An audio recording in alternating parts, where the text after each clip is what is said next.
qui m'a pris mon sommeil et où est passé mon sommeil et reviendra-t-il? C'est la question de l'insomniaque. Je me couche et c'est une sorte de duel entre mon lit et moi et je ne dormirai pas. Qu'est-ce qui ne dort pas quand je ne dors pas? C'est quelqu'un en moi, c'est aussi moi, c'est un moi en moi qui est hyper vigilant et qui est trop inquiète de dormir parce que quelque chose de terrible va arriver. On est très proche de la superstition, c'est-à-dire si je m'endors trop profondément, un malheur va arriver aux gens que j'aime. Hein. On est proche du TOC. Et donc, je reste en éveil à peu près constant. C'est-à-dire, je m'endors, mais extrêmement légèrement. Il y a aussi une façon de chérir l'insomnie qui est assez mortifère. Hein. Mais elle fait partie de mon identité. Ça fait donc 24 ans que je ne dors pas, ou très mal. Elle pétrit mes livres aussi. Maintenant, j'en viens à me dire, qu'est-ce que je vais perdre si je dors trop bien? Vous n'avez pas toujours été insomniaque. Vous racontez qu'avant, vous pouviez vous endormir presque dans n'importe quelle condition, dans le bruit, dans l'inconfort même. Qu'est-ce qui s'est passé? En effet, quand j'étais jeune et que je parcourais la planète en stop avec un compagnon de l'époque, je me rappelle une nuit m'être endormie sur le toit d'une boîte de nuit en Jordanie avec de la musique à fond. Et mon compagnon était stupéfait de la qualité de mon sommeil. Je pouvais dormir sur une natte n'importe où. J'ai perdu ça à la naissance de mes enfants. C'est très fréquent. Il est tout à fait normal de ne pas dormir quand on a un nourrisson. Les bébés ne dorment jamais. C'est la terrible nouvelle. Un bébé ne dort jamais.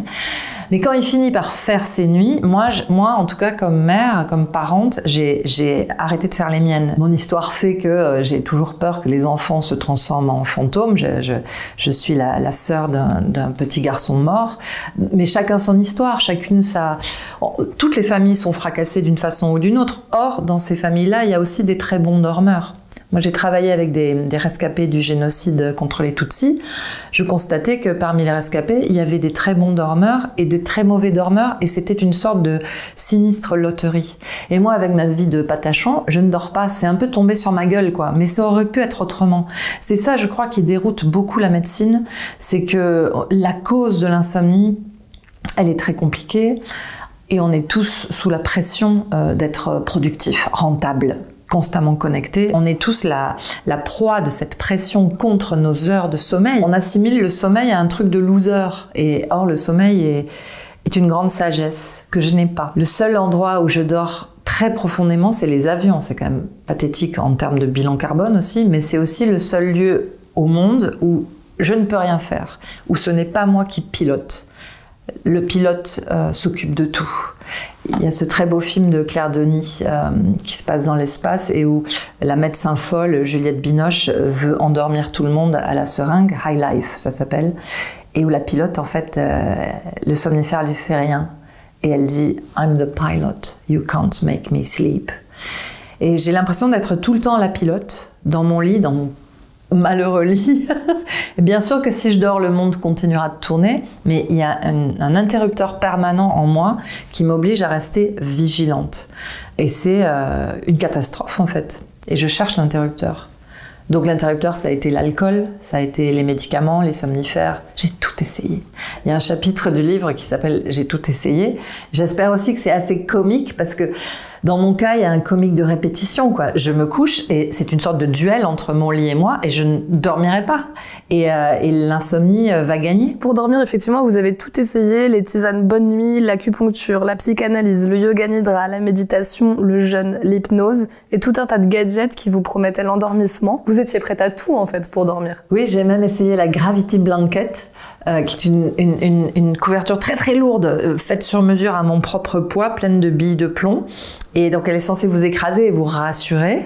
Alors c'est assez agréable, il faut admettre, sauf que elle tombait pendant la nuit, donc ça me réveillait si j'étais endormie. Elle me coinçait les genoux, c'était très douloureux. Donc je ne vous conseille pas, en tout cas dans mon cas, la Gravity Blanket, pardon. Que vous avez commandé à l'autre bout du monde, qui a mis un temps fou à arriver, que vous avez payé quand même assez cher. Oui, j'ai payé assez cher la Gravity Blanket, je l'ai faite venir du bout du monde. J'essaye tout, j'ai que ça à faire aussi. Les insomniaques ont donc beaucoup d'heures d'éveil, de l'éveil de très mauvaise qualité, mais on a vraiment du temps à faire des bêtises aussi. Hein. Alors ça peut mener à des addictions, j'ai connu, hein. Je suis une alcoolique et je me bats constamment contre cette addiction, mais ça peut aussi mener à des achats compulsifs, à des quêtes infinies sur Internet pour trouver la molécule miracle ou l'objet miracle. Il n'y en a pas. On peut moins boire, on peut faire du yoga. Bon, moi la méditation m'exaspère, mais on peut quand même avoir des techniques de relaxation de base. Il y a une marge de liberté. Il y a une marge où on peut améliorer son sommeil, c'est certain. Mais c'est du travail. Il y a un moment dans le livre où je raconte qu'effectivement, lors d'un jeûne, dans un monastère, dans un calme absolu, j'ai réussi à dormir la 5e nuit. Il m'avait quand même fallu 5 fois 24 heures pour parvenir à une nuit de 8 heures de sommeil. Donc en fait, on passe sa vie à préparer son sommeil. C'est pas une vie.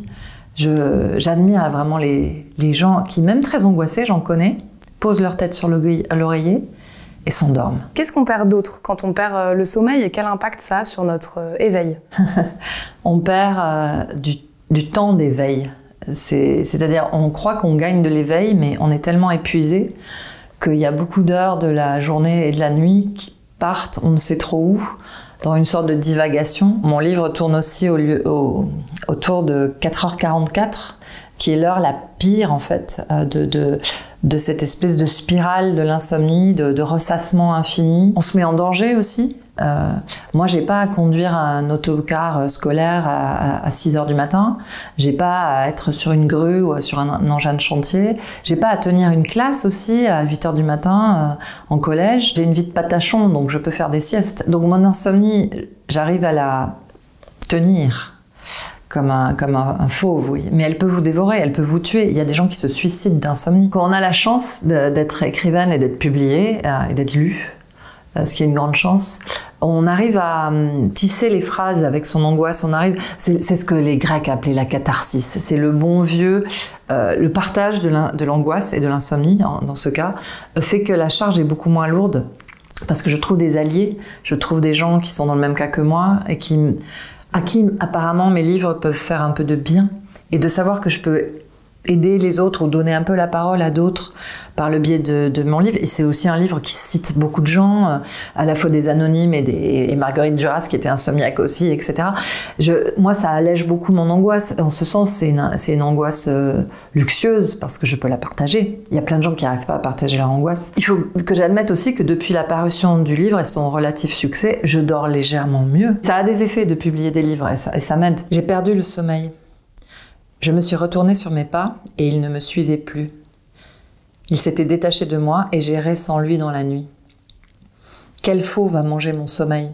Je le traque dans la forêt. J'ai des pistes. Le tueur a laissé des indices.